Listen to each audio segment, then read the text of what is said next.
Hey everybody, it is Wintermute coming to you from the think tank, and today we're going to talk U.S. doctrines. Excuse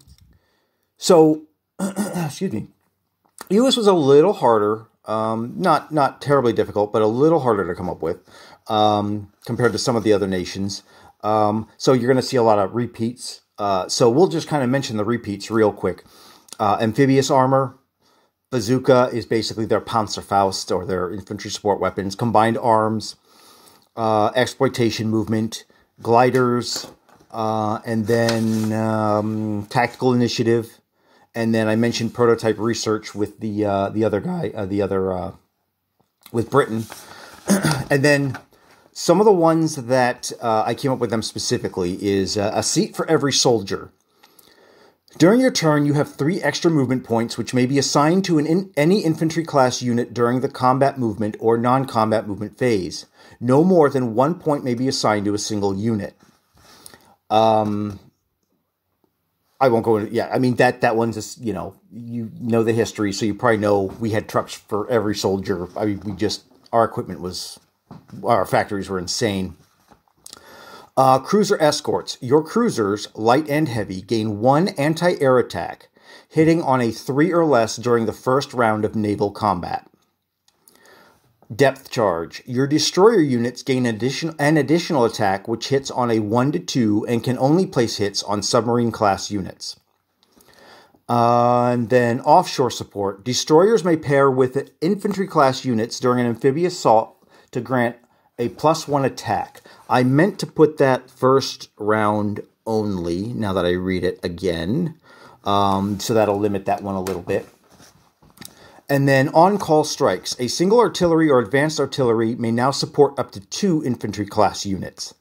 And if you've ever seen Private Ryan, you know where that one's coming from. So, and then back here, the only other new one I had for them was ranging shot. If an artillery or advanced artillery unit scores a hit on the first round of combat, it then gains a +1 to its attack on the second round of combat only. That's really all I have that's innovative for the U.S. I'm sure there are more in there that I don't see, and I'm sure other people can probably suggest some. I definitely have not combed the depths of all possibilities yet, I'm sure. But yeah, those are, I want to kind of focus on the new ones.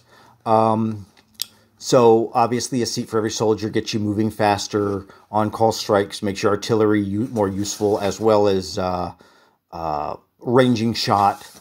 And then cruiser escorts and depth charges, up their sea game. And again, I don't have anywhere near as many air-based doctrines or naval-based doctrines for any of the nations as I would like, because I am just not quite as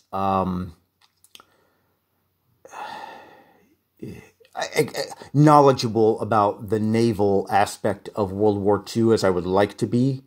And some of the air stuff is already taken care of in the core rules that I don't feel fiddling with it one way or the other is maybe a good idea. I definitely don't want anything to feel like it's overpowered.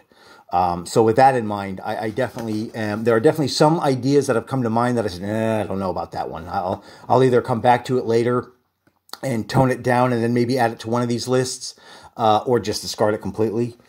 But like I said, I'm trying to build balance into each one of itself. And I have not put in any prerequisites, with the rare exception of like prototype research, where you have to be at least level two of the following technologies. And I know there's like one other one I can't think of off the top of my head where I put in a prerequisite, and maybe some of these do need prerequisites for various reasons. But I don't, I want to kind of keep them simpler and straightforward. That's why I'm avoiding prerequisites. I also don't want to lock anybody into, it's like, well, historically this happened at this point, so after that point you can do X, Y, and Z. But you don't want to lock people into fighting everything completely historical. It's good with a game like this, and I'm sure we all would agree, it's good to have, okay, well, historically this is when they did this, but I'm going to put more effort into reaching that research point here or that combat goal here, because if we do everything, if we tie everything to historical dates in a way that locks us into a certain way of playing, well, then there's no point in playing other than rolling dice and seeing. We might as well just roll dice and see who rolls higher at that point. So that's part of the reason I haven't put in many or any prerequisites to some of these. And that's kind of the thought process behind some of this. So with that, this one was shorter. That is U.S. I think we're going to do Japan, then Italy, and then USSR. Probably, yeah, we're going to do Italy last. So we're going to do Japan next, then we're going to do Russia, then we're going to do Italy. And that will get me caught up with where I am at with the doctrines at this point. Then I'm going to go back and touch on a few other things. There's a couple other ideas that I want to kind of add in as a baseline to this set, and which I will address in probably the last video after Italy.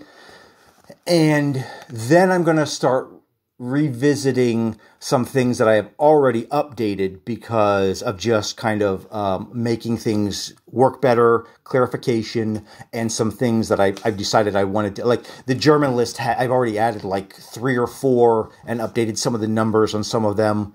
Excuse me. So I would almost need to revisit that list completely. And like I said before, that's kind of my main list. So that's the one I keep updated. And then I kind of, if I update it there, I need to go through and update it on the others. But we will need to revisit some of these as we move forward. So that's Wintermute signing off. If you haven't subscribed already, please do. Or email me at my email in the About section, and we can go from there.